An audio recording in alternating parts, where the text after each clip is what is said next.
Phases of marriage. Today we are going to be talking about three phases of marriage. Hey there, we have three phases of marriage. The first one is the first phase. This first phase is after the marriage, right? The honeymoon stage is over. It is the phase where the couples are faced with reality. It is the phase where the couples get to understand each other and come to a balance. It is a phase that is very, very delicate.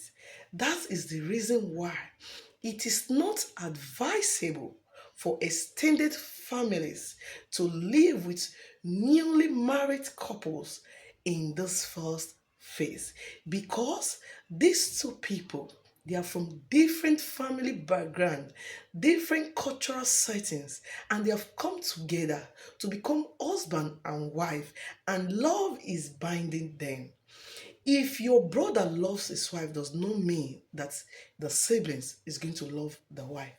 If your wife love the husband, if a wife love the husband, does not mean that the wife's siblings is going to love the husband.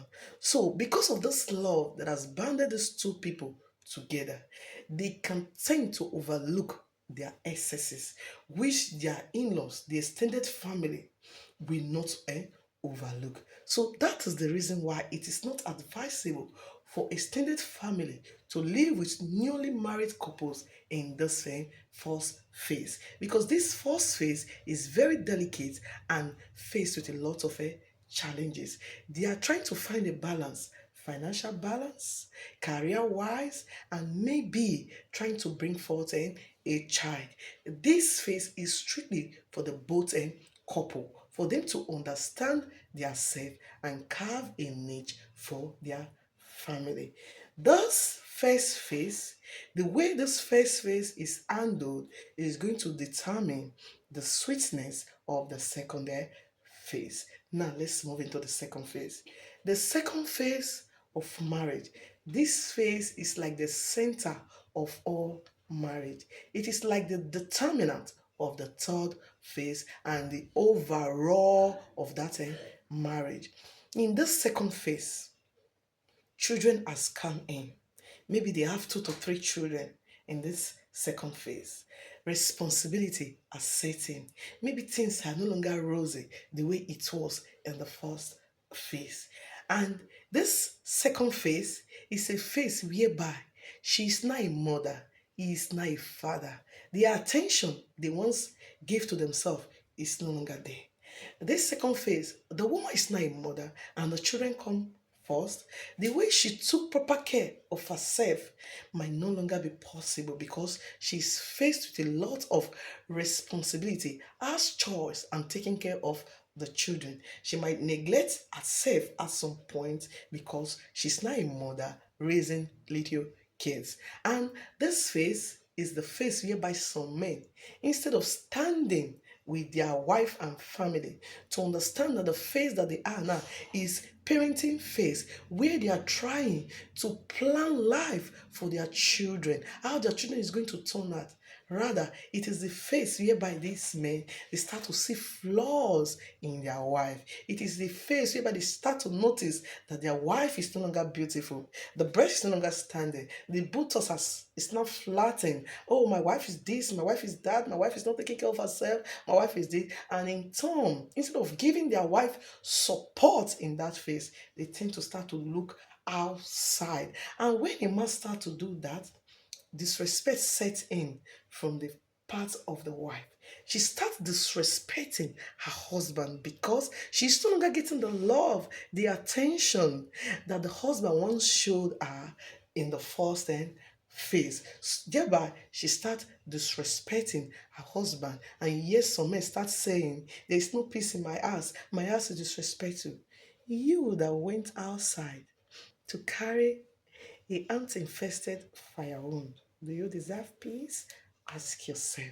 So now let's move into the third phase. This third phase, remember I said it is what happened in the second phase that will determine the third phase, and the overall of that marriage. The children must have moved out. Maybe they have started building their own family, or some are in the university. Everything that played out on the second phase is now what is shaping the third phase.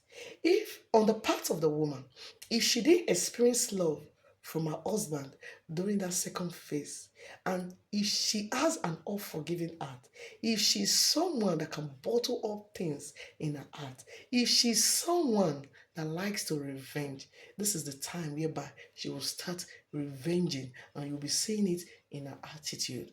This is the phase whereby you see some women, they use this omugo as a disguise to abandon their husband. They will move into their children's home in a bid to say that they are helping their children to raise their grand babies. Thereby, the man will become a lonely old man. When he was supposed to be, the time he's supposed to be enjoying his wife in his old age, the man become a lonely old man. So it is also the phase whereby the man now start experiencing that the wife is no longer into him. The wife does not even care. Rather, the wife cares about the children and the grandbabies. The wife cannot wait to go for one omugo to the other.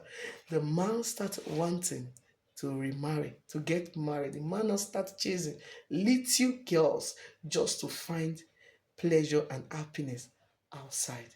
So, are you there? And your marriage is experiencing crack? This is the time for you to go back to the drawing board.